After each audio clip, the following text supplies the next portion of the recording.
Welcome to the Leaders of B2B podcast, a weekly show where we bring you interviews and in the weeds expertise with today's B2B experts and thought leaders. You can see more about today's episode and guest by visiting our website at leadersofb2b.com. This episode is brought to you by Content Allies. We help B2B companies launch revenue-generating podcasts. We schedule interviews between you and your ideal prospects and strategic partners. You show up for engaging conversations, we handle everything else. Ready to build a podcast that grows your business in just 1 hour per week? Reach out to us at contentallies.com.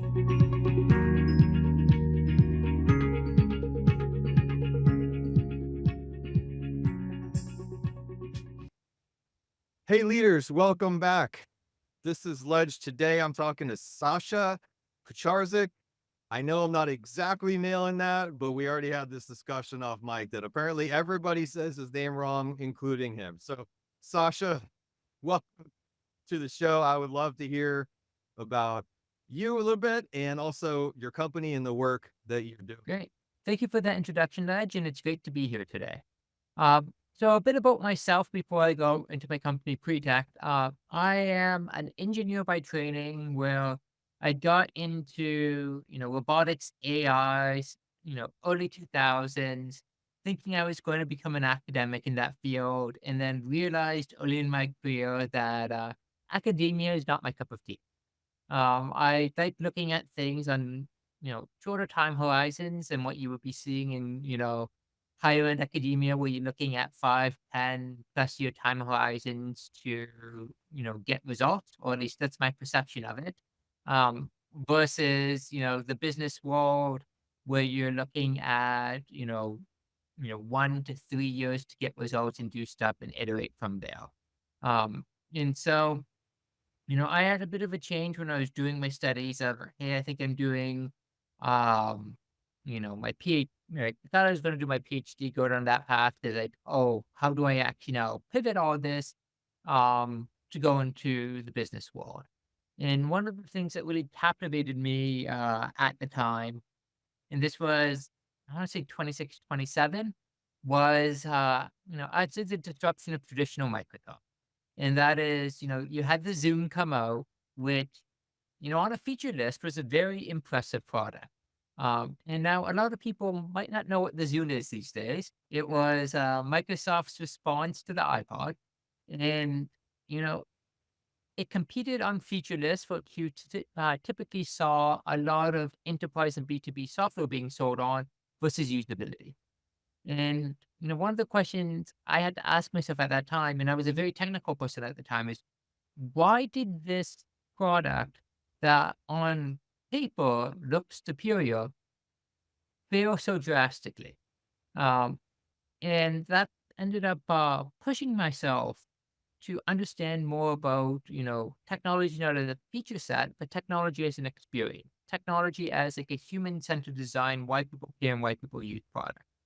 And that led me into, understanding a bit about product design, marketing, um, and really taking that technical hat I had in like robotics, data, AI, and moving it into what is actually useful with.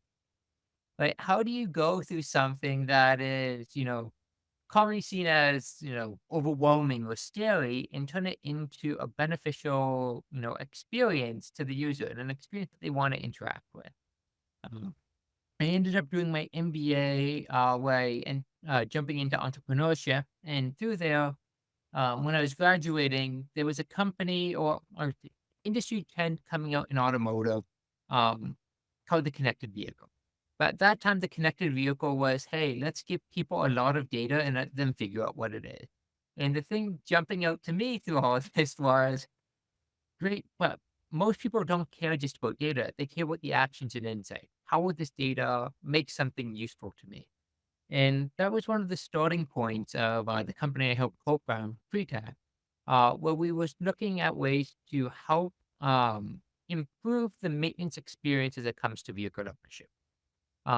So when we started it, we were looking at passenger vehicles, so personal vehicles going forward. and a perceived problem in the industry, and that is maintenance is never seen as a great experience. When you had to get your vehicle in to do that, there were tensions going on between can you trust the mechanic? The mechanic, on the other hand, has no idea what you actually need until you bring the vehicle in and does diagnostics. So as you can see from that is you have a trust issue on one side and a service provider who, pardon my language here, is a bit clueless on your needs until they can actually get a hand of your vehicle and try to understand what your needs are. And then you have to trust them because they're the expert getting the data and analyzing it, and you are generally clueless. So my thought was, well, one of my thoughts here and one of my team's thoughts was, how can you circumvent that problem? How can you empower people with the knowledge of the maintenance needs of the vehicles before they bring it in, but also help the dealership with that side of stuff so that you no longer have that problem with the data? Can you actually do something with that data being generated off the vehicle and the connected vehicle things to get a better maintenance experience? Um, and so we experimented with that path a bit. And one of our early advisors for the company said, that's great for personal vehicles, but people typically don't like paying subscription fees or something similar for their own car. I mean, people have tried it. You can look at I think it was Mercedes that tried for the subscription for heated seats and quickly moved away from that. Um, why don't you talk to vehicles that operate on a P&L, like a profit and loss statement, because they care about the dollars and maintenance is a big item there. But specifically, why don't you talk to bigger vehicles? They cost more, they care about maintenance, the revenue generating. Why don't you talk to trucking fleet? And we got a few introductions and we had a few bites in that side going forward and developed a MVP, helping with maintenance fleet with trucking fleets with the maintenance. And one of the people associated with trucking fleets was also associated with a municipal transit company in the area. So this was in Memphis. And, the so effective was, trucks are, 150,000. They keep them for 4 to 5 years before they flip them. They're paying $15,000 to $20,000 a year in maintenance. Alternatively, you can talk to bus companies where they might be about $1 million. They keep them 12 to 18 years and they're paying $35,000 to $40,000 a year on maintenance for them. It probably is a bit more attractive of a market to build an initial product when the underlying technology for the operation vehicles are the same. And so we started exploring the transit market and really started taking off there. There were a lot of hiccups going over because you're going from B2B, business to enterprise sales to government, and a lot of learning on that side. But also how the fleets operate, how you interact with the customer, how things go, how headcount's done, and even how you talk about productivity gains. All those things were very different. And so there was a lot of learning doing that. And, we've been on a decent growth path right now in municipal transit for the last few years, helping them get ahead of reliability of the vehicles, hope vehicles become safer while they're on the road and operating, and reduce maintenance costs as well for the vehicle. So it's been a interesting experience for us. Great experience so far. We're growing as a company, and I think the other great thing is most people either directly or indirectly interact with public transit. And so seeing ourselves, produce a benefit for the public transit systems in North America is something that we personally feel as well, which is a nice experience to have. Yeah, absolutely. So you couldn't have imagined those pivots, when you got it started at all. And I mean, I wonder because people talk about this all the time, it's like I needed to pivot or I'm going to pivot. And I always wonder, I've gone through some of those things, but not such, material length on an actual, technical product. What what's that like where you get up to that decision making process and you just have to scrap or, completely move away with what you were doing? Is it deflating? Is it encouraging? Like what's that like as an entrepreneur? I'd say it depends on the situation, right? And so, you have one situation going forward and doing it where unexpectedly you have a customer segment yelling at you for your product, saying, "We want this, get this. Why aren't you doing it?" Right? And you might have one or two customers there, and it's just like you might be resistant because it wasn't what you initially thought you did, and you have to walk away a bit from your vision because, your vision was wrong. But, the customer's telling you, it's like, "Hey, you know, I want this over here," and you listen to the customer, right? It's the end of the day, I I both hate and love the phrase, "The customers are always right," but, it's, in the situation of some pivots, the customer's always right. If the with this one customer segment early on is saying, "We really want this, give it to us, make it work." Um, Listen to that customer segment, you know, grow with them, figure it out, build your business around it, and then go through other stuff. It might not be what you initially wanted or what you initially thought, but um, you can always go back to those other segments in the future when you're bigger or have more resources or have a more polished product out there, right? It's no, I guess in that side, you almost have to let your ego out the door and say, "Hey, I was wrong, but the customer was right. I'm here to serve the customer." Um, the other one that happens that I've seen is not as exhilarating, and that is, you have an economic crisis. Let's call this one COVID. That essentially kills one of your customer markets as something viable. It's like, hey, they're now operating on a massive cash fund, limited overhead, and limited ability to spend or do anything. And like, even if you produce value, they might not see that value for a few months down the road, or there might be bigger projects that they need to go on, and they don't have excess people to work on new projects. So, um, try as you may that you want to sell into them, it's not going to happen. And you have to figure out, how do you change that? How do you do things? And, as much as you want to say, an easy solution is produce more value for your customer, become like solve a bigger problem. It's not a real realistic solution, right? If you can just like turn a light switch and solve a bigger pain for your customer, why weren't you doing that in the first place? Right? Right. Right? And Right. it's not really an option that you can pursue. Um, so you have to start looking at other segments, who else is biting, what else is going forward, and it might be, might not as be as big, it might not be as sexy, it might not be as an attractive proposition to pursue, but it's better than not having customers, right? Hey, Yeah. Right. so Yeah. I think about that first description that you had. I think implicit in that, or maybe not said, was the customer segment, potential customer segment is the loud and squeaky one, and build our thing. I would guess you're also evaluating at that point, what's the addressable market? Is this one loud, squeaky customer with that? If I build this, there's not enough market, yeah. for other people. So I'd say there's two things there that you said. One, make sure you are not building a service business, that you make building a product business. Right? You're building a product that can work for multiple customers across the broadband. Because it is that danger of you just, customizing for a single customer. Um, and you end up with something that's not really relevant for others. Especially when you have a major customer early on, it is a trap that can easily be fallen into. And I've heard a lot of people fall into it. And, we danced around having that issue with one or two of our customers before of, hey, is this just relevant to them, or is it relevant to the target customer base? Right. And I think one of those things is making sure that what you are doing is relevant to others as well. Um, but that doesn't address the first thing that you talked about, and that's, target addressable market. And I have a hard time with this one because it really depends on who you talk to and why they care about stuff.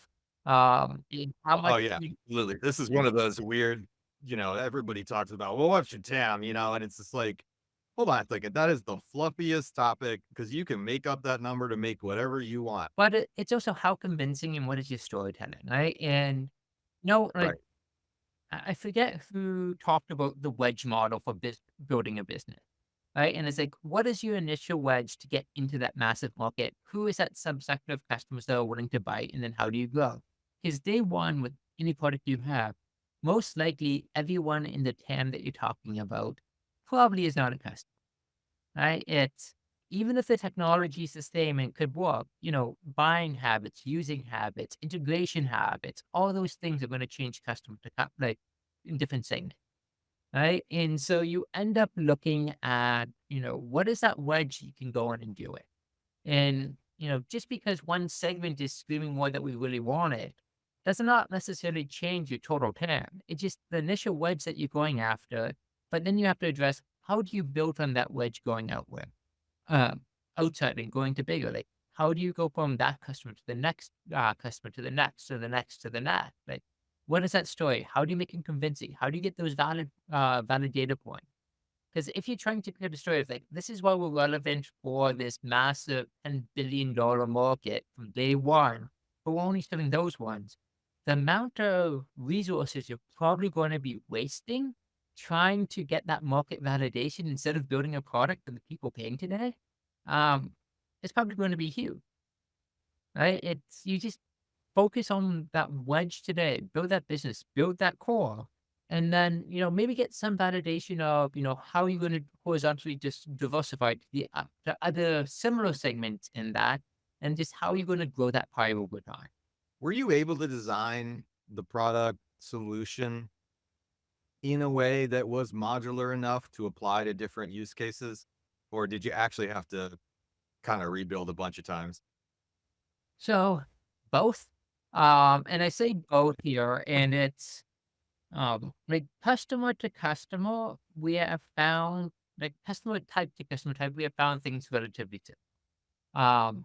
And so, we're lucky that, when you're looking at most heavy duty vehicles, the manufacturers are similar.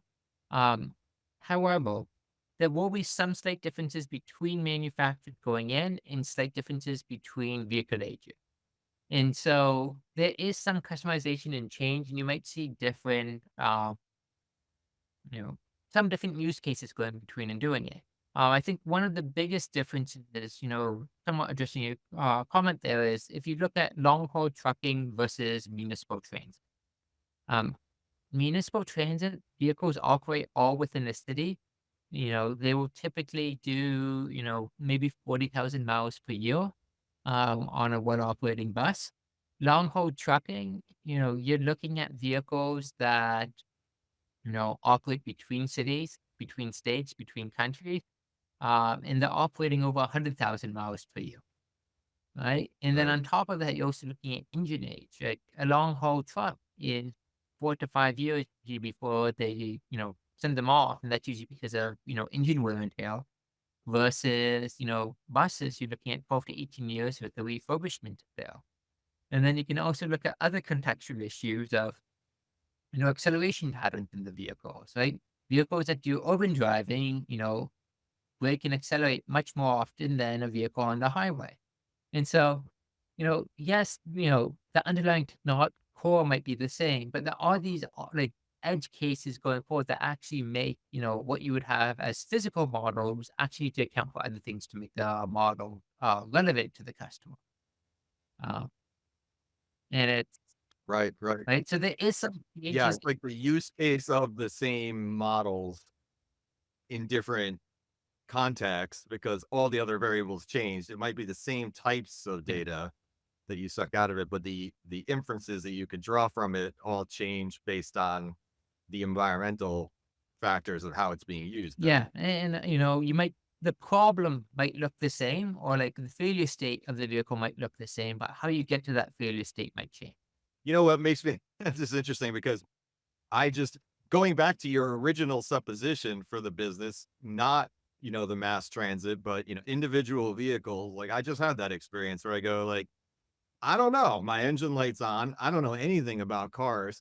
How do I know there's a computer in here somewhere. How do I get any useful information out of this to be an intelligent Yeah. consumer? And to my knowledge, you still can't, there's some plug under the dashboard and it goes to some magical place. And I really wish my phone could talk to that and just chat GPT me the answer, but that can't happen. But maybe it will now that you can come all the way back around. Do you ever think of that? That No. you could ever come back around to the original So supposition? there are people working on that, maybe not with the chat GPT side of stuff, but I would do wonder Like, I wonder if I put up Chat GPT right now and plug in, one of the codes that you would get if we give an answer. Actually, I'm going to try that right now. Okay, Just we're put up like Chat live GPT. testing. But I can't even get I can't even get the code. It's like just the missing interface of that thing, which was driving me crazy because I'm sure that, with internet access, you can find out exactly what they all Yeah. mean. So it's that user experience that is just wild that we have this stuff and we can't even access it. So I actually just did this right now. So you can get the code. There's dongles you can pull in. There's a lot of people that are actually building. Lots of OEMs now are building the solution. But I actually just put in a common fault code that you'll see. A fault code is that like come on, and there's like how to act on this code that comes up, and it's just like, oh, this is the code. These are the steps that you should be doing to fix that issue that is highlighted. Which makes me wonder, can something quickly be built on that side with the ChatGPT integration? And the answer very much might be maybe. Um, Um, Everybody needs to understand this is the engineer mind at work here. You give them a problem, they go right down the rabbit yeah, hole, which I totally didn't even set you up there, but okay, you're COO, like you're an executive at a company. You don't get to be a maker and, sort of in the weeds as much. How has that shift been for you to go from engineer seat to, oh, I got to get my MBA and now I learned about business things. And I mean, it's almost like two different sides of your brain in conflict, or is it in concert? so I'm going to take a tangent from the question that you asked, and you know, Okay.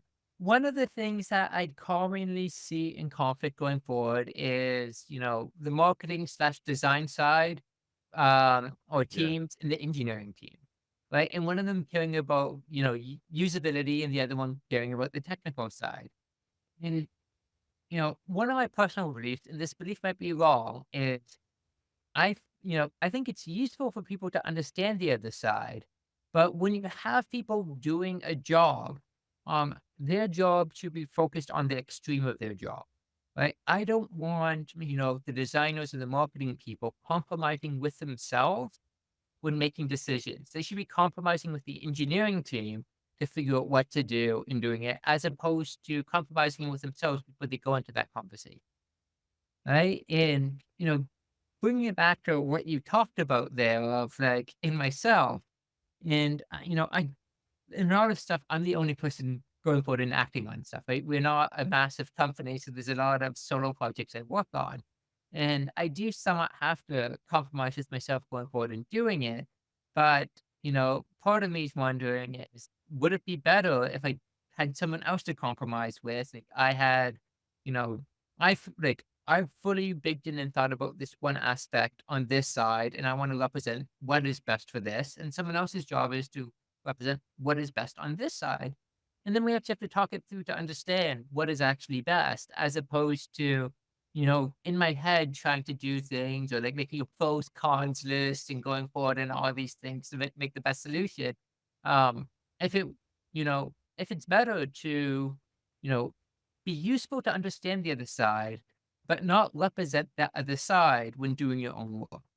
Correct me if I'm wrong, you're an AI practitioner, but isn't that how a general adversarial network is trained to each one gets better by challenging the other one? There's a lot of ways to do like different trainings, and it's, I can't specifically comment on the general adversarial network. Like I've just been like outside of the actual AI domain for too long.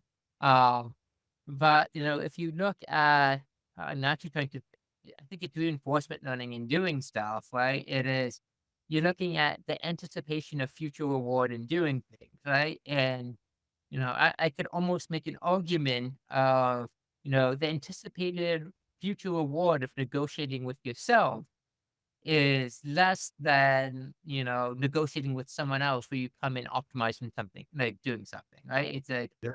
don't get yourself stuck in local maximum as opposed to try the true maximum. Because, when two local maximum, I guess, argue with each other, to self-negotiate, you end up with something that probably won't represent the true maximum that you could get. Do you get to execute this level of thinking in your business? Because it's fascinating watching you think, and I can know why you would have appealed to go academic and then saw the practicality of it, at the same time. And it's interesting. How do you get to apply these thinkings to running a company? So most of that stuff I'm actually doing when working with customers. And so, as interesting as that stuff is to me on how you implement, why you implement, how you design stuff, there is some, organizational design and operational models that go through in doing that.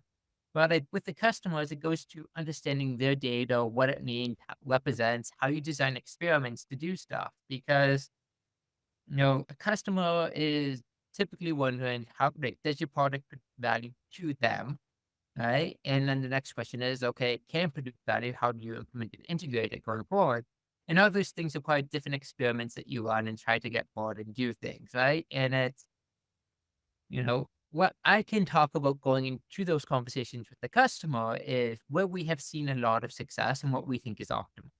And then the customer has to bring to the table um, what is possible on their side or what they can do or what resources that they have.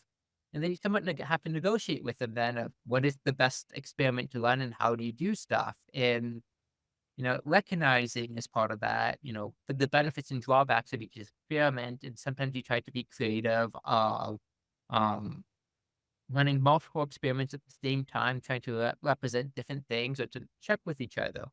And one of the issues that we have with our technology, and so, you know, the output of our technology very simply is, ping to the customer saying, hey, you have this upcoming maintenance issue and this is how you should fix it.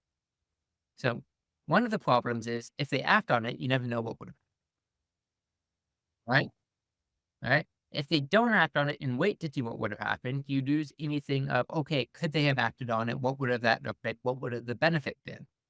Right? And so no matter what experiment you run there, you're missing some very critical data for the customer. And so you start running things like, okay, how do I run different experiments at the same time? And then you have these other things that, two vehicles that look similar on paper probably won't operate the same way for the next year. And, one thing I've never actually figured out is what sample size is actually needed for what duration to get two things that represent normal. Because, like, we've run, experiments with 20 vehicles and one with 20 vehicles, another for a year, and they just operated completely differently. Um, and they shouldn't. But that happened, right? So how do you run an experiment where, you know, year over year vehicles age and have different maintenance needs, and you have weather conditions that impact how maintenance is done. So you might not be able to trust historical data, right? And, as a good base, and then don't have a great control group going forward in doing that. And you're trying to limit the resources needed to run the pilot. So you can't just say, oh, yes, let's just do, 200 buses versus 200 buses in a controlled experiment for 3 years. Because then they might just say, it's like, why don't we just push it technology outright because we only have 400 buses? And I'm like, oh, that's a great idea. That just happened though.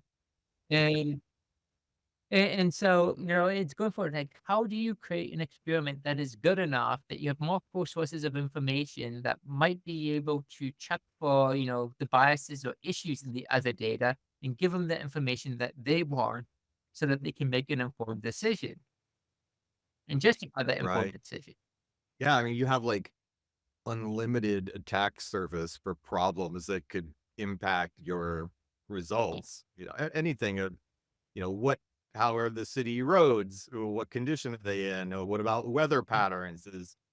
Are they salting the roads? Are they, Actually, taking them off the so roads in the south because they don't even drive in the snow? It's yeah. endless. So I mean, you mentioned weather right now, and this winter versus last winter, completely different, pretty much all through North America. Like the whole Northeast has been exceptionally warm. The southern states have gotten a lot of snow, and like if you're trying to look year over year, given that weather conditions have an impact on maintenance, right? You really can, right? It's in the Northeast, it's probably going to have operated much better. And so, this winter is just going to should look better on the maintenance side. than the previous winter because it's less cold weather related issues. Now, if you look in the south, it's probably going to look much better or much worse because you have all these cold weather issues going forward and you probably didn't prepare for it either. Right. And so it's like, Right. but then how do you account for that? And how do you say it's like, oh, it's cold weather. So, you should add X factor to the results to, account for that skew. And then, can you trust that? Like, there's numbers, they might be data justified, but like, still, they might just seem made up. It's striking. This is such a good analogy for doing business at all. Just like endless variables and virtually nothing you can control. Yep. So, I mean, what have you learned working in, you know, you just have complete chaos that you can actually gather a lot of data. Yep. Most people have complete Yeah. chaos. They don't have any good data, and you get like gut choices or best guesses. But what have you learned about that you can abstract? 'Cause I think that's so valuable for anybody running a business. I'd say there's at least three different things. And I think probably the biggest one that overcomes almost all obstacles is get someone who is senior enough in your customer who is just the champion or hero for your product and what you're doing. Like just emotionally loves what you're doing, has a buy-in, is willing to speak out and do things. Like if you have that person, like barriers just around, right? It's like that person is the reason why you exist. Almost nothing else really matters at that customer. Maybe one day you'll be called out on ROI or doing something, but you're assuming if this person loves you that much, they probably have done something. Maybe you're walking. It's like a champion Yeah. evangelist. You must have your champion evangelist. Yeah. So I think that's probably the biggest one. The second one I would say is know what data matters to your customer. Um, they all have KPIs they operate on, they get measured on, they look on and do. Um, and know what they are, how you impact that, and play into it. Right? As you mentioned, there might be a million different things that you can show and do. They probably really only care about 3 to 5 different things that they're tracked on and going forward. And, unless you have a massive value outside of those going forward and doing it, let it be by the wayside. Right? Just focus on the big things, focus on the things that they care about, and hopefully you get a great set out of it. Um, and the final thing is target a big enough problem that, 80% right, given that there's going to be error on it, solves a big enough pain for the customer that they're willing to pay a price that make the company, economically viable. Um, as much as difficult as it is to just execute on solve a bigger problem, um, one of the things is like if you solve something that is big enough, they're not going to look at the nickels and dimes of are you actually solving that? Is it worthwhile? Right? It they'll be like, yes, it's obvious, it's going forward, it's doing it, it's through all the resistance. And then you don't need to also spend, you know, all this time and all this detail trying to justify your price point or, your value to the customer. It's like, yes, it's big enough, it's good, right? It can show your customer like a 5 to 10x ROI on doing something going forward. They're going to be a lot less resistant than showing a 2x ROI. Right? They might just be they might be like looking at the nickels and dimes going forward. Like, is it actually there? Let's get into the details. Like solving a bigger problem allows you to do less to show value and makes the customer more comfortable that things are going to produce value for them. What problems have you solved for customers or your customer segments that you didn't even know existed? Because I see that happen a lot. Like that, in fact, because of that customer interaction, you discover new problems and that you actually have, part of that solution for them and you didn't even know it was there when you got into the market. Yeah, that is a very good question. I'm actually trying to think on that side of what like unknown problems that we have solved for the customer in doing that. And you know, part of that is actually how we like I don't know if it's a new problem we've solved for the customer, but the way that we have solved the problem. And it's like, oh, what are we actually looking at in the data to build models for them to help them understand upcoming maintenance issues? And it's like, oh, sometimes like, oh, how like do you account for this in your models and how you forecast things? It's like, oh, we never actually thought of that or thought of that relationship or gone through. And, in building that out and incorporating that, like, sometimes helps produce great results. Um, I know there's been some experiments we've done on the side with different things. Like, one thing that we never really thought was a huge problem until we really got our hands dirty is coolant issues on buses. Yeah, it just happens if you look at the data. Buses have a lot of coolant issues, like coolant leaks, issues in the coolant system that can cause a lot of on the road issues or other things.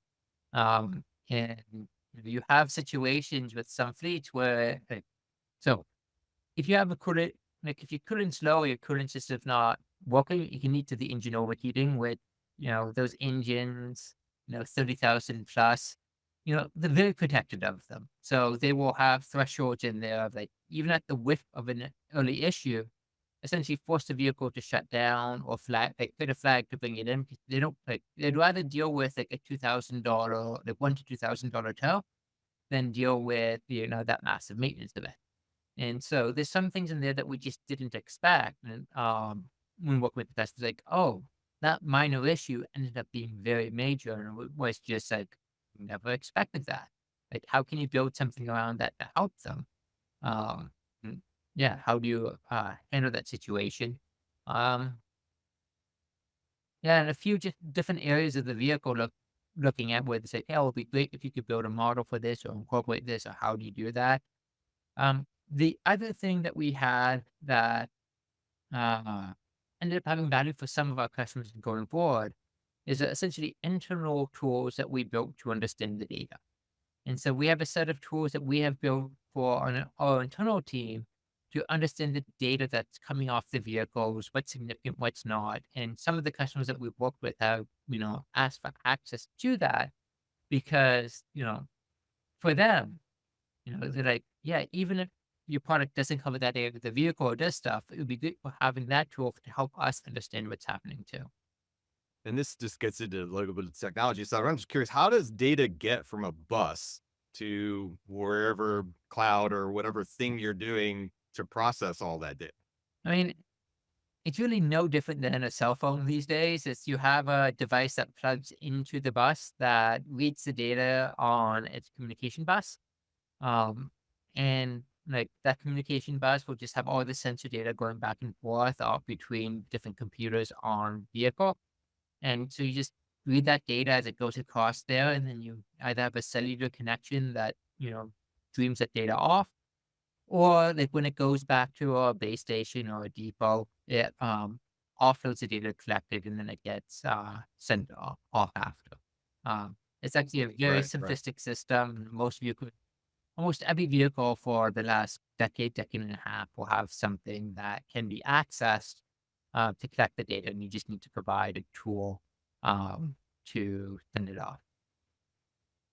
And you're able then to your software solution would then just take all this data that you know is in some kind of engine computer format and turn it into insights just based on processing it. Effectively, I mean, we do, the way that we train our algorithms, we do leverage human expertise as well, essentially field expertise to understand what's happening and help with the labels. Um, but it's just you get the data come off, you run it through different analyses going forward. The data format is generally standardized. It's all, you know, governed, but at least in North America by the SAE. So there's, standardized formats to go forward and do that. There is there's a bit of a battle going on that side, with the right to repair laws and access and, who can access it, what it looks like, how does that look like? Uh, but for the main part, most vehicles have easy access to the data. It's all on most of it's on a standardized format. There's some proprietary stuff in there that's not part of the standardized format. And then you just get the data coming off and you analyze it. Right. So, okay, you've got a business and you've got, your experience in running it. And are you where you kind of thought you were be right now? Or like, what have your lessons been in, growing up into this sort of, wow, I run a company and it turned into something. And like, how does that fit, kind of overall in your picture. I'm always interested if people, set out with a goal in mind or took advantage of little opportunities when they saw them. My own journey is like, if I told you what I planned on 20 years ago, it's laughable because I'm not there at all.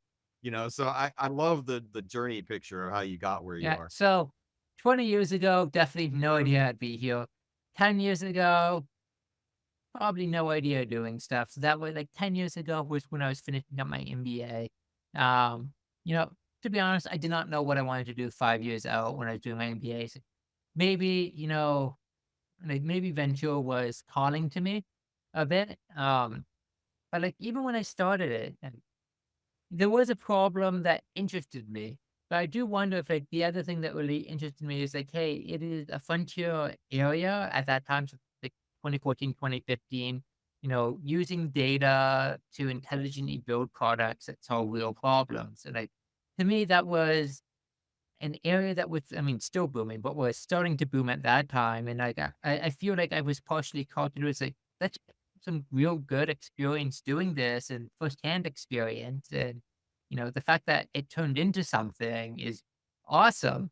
Um, but I don't know if that's what I was really thinking of at the early stage. I thought it was, Right. more of a item towards career progression than an actual, uh, hey, I am doing this because I want to be building this for the next 20 years. And I don't know, like, I wanted to build a product. I found it really interesting. The fact that I worked with a team that has built a product and doing well is great.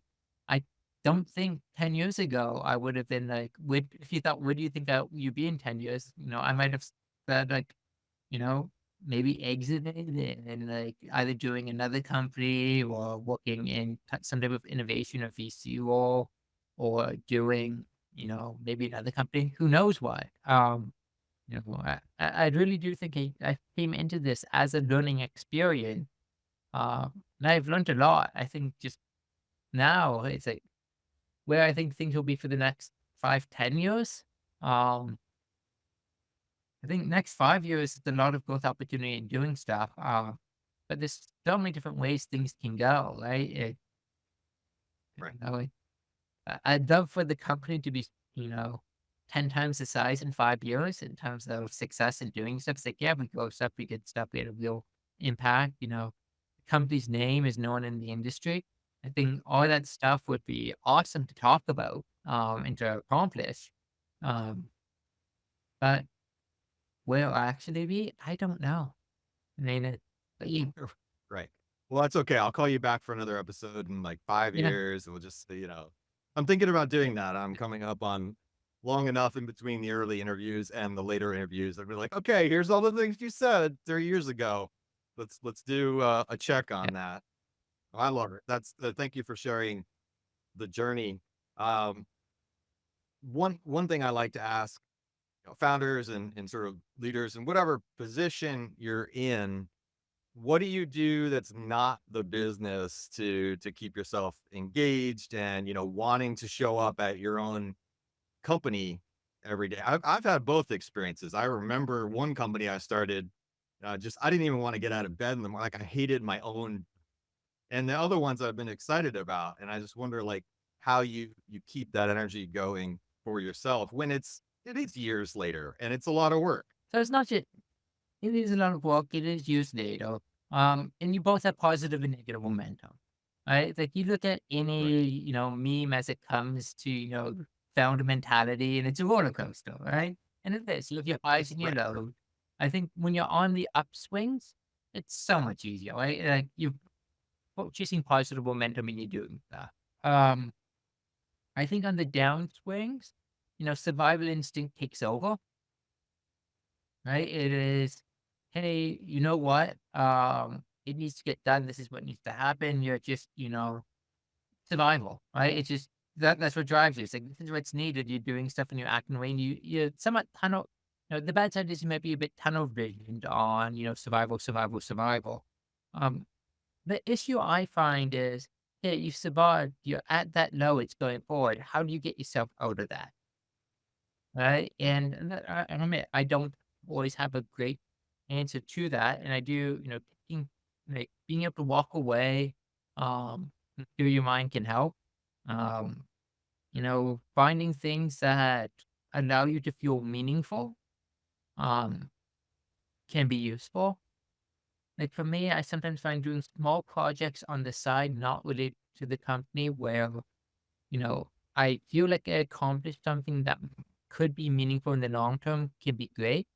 And you do something, hey, it takes you 4 hours to do stuff. By the end of the day, it's like, hey, I've did something, and start trying to build that positive momentum back, right? And start moving on, like, how do you switch yourself out of that, okay, survival, we survived and whatnot, back into that positive, trend of building and going forward and doing it, because, it's not a light switch, right? It, it takes effort, it takes energy, and it can be painful to get back and do things. And, vacation can sometimes help, stepping away and doing that, but, you have to be careful as work on your mind, right? And, you have to find a place where if you're trying to get out of a funk at work, that, you know, work isn't the thing, in the back of your head.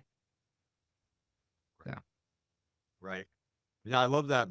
It's really building momentum in a different space to translate it back to, just ride that in a different context. So I think that's right. You reminded me of that. I just make up projects in my yard, and I go, move a bunch of rocks or build a little wall or anything that I can look at it and I can go, I have accomplished something. And it's like it moved from point A to point B in a distinct period of time, because you don't get that uh sort of validation sometimes from a long-term business strategy. It's I can't I'm moving 1% every day. I'm not moving and making anything like that right now made a difference.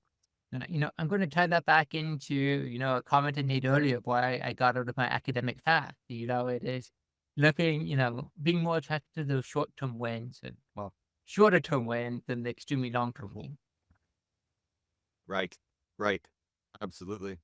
Well, before I let you go, my final question is always sort of, okay, there's a future state and it's coming and there's a lot of information out there. And what I try to think of is like, what do you recommend or think should be on every B2B leader's radar screen? Like your unique experience and perspectives led you where you are. What should people be tracking, right now in whatever role they're in? Like what's really important going forward the next couple of years? So I think one of the most important things for people to probably understand right now, like as a business leader, is the value of AI, right? And you have all these things coming out over the last 6 to 12 months related to chat GTP and all of that. All these productivity tools, all these gains, all these useful things. Um, but one of the problems is how do these tools actually translate to benefit for your business? Um, but not just any benefit, but specifically cash benefit for your business.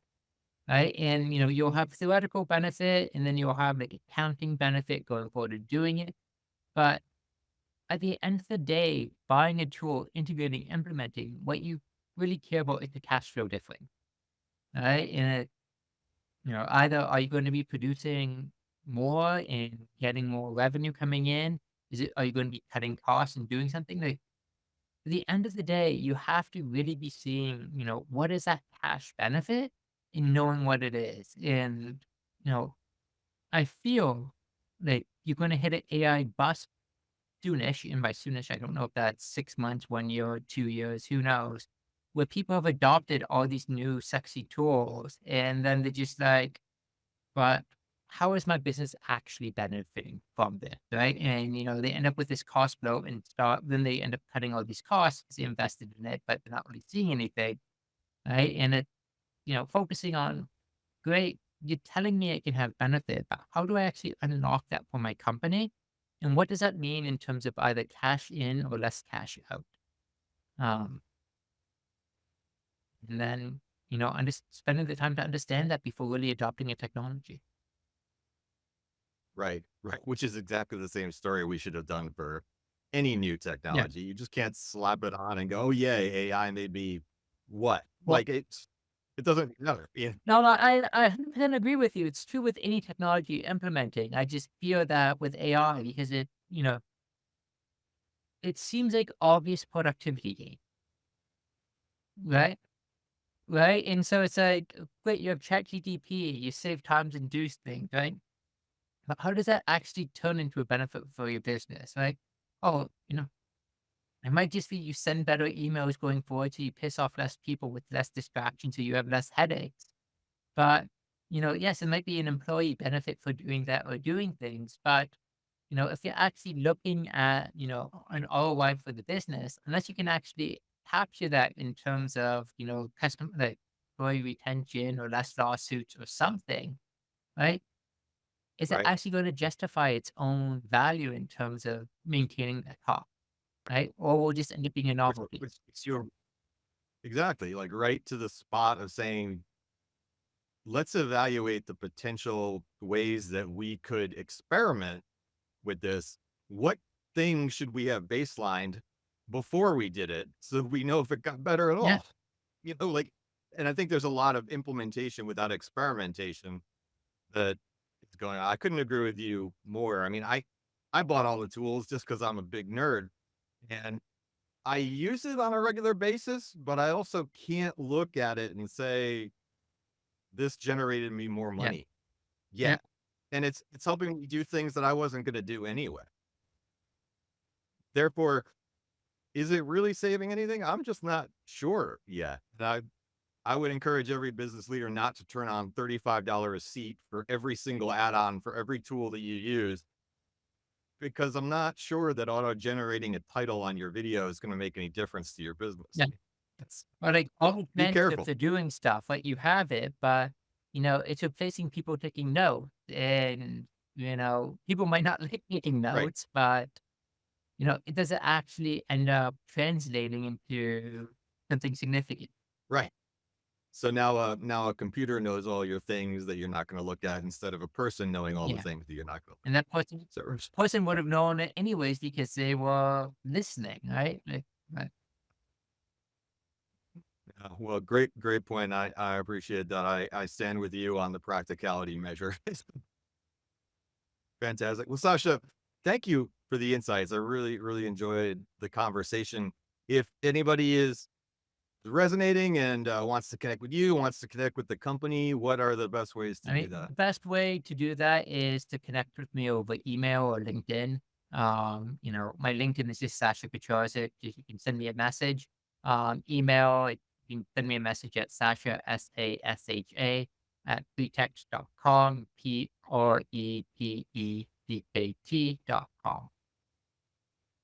Right. Fantastic. Thank you again for coming out. Love the conversation. Have a great Well, day. thank you, Ledge.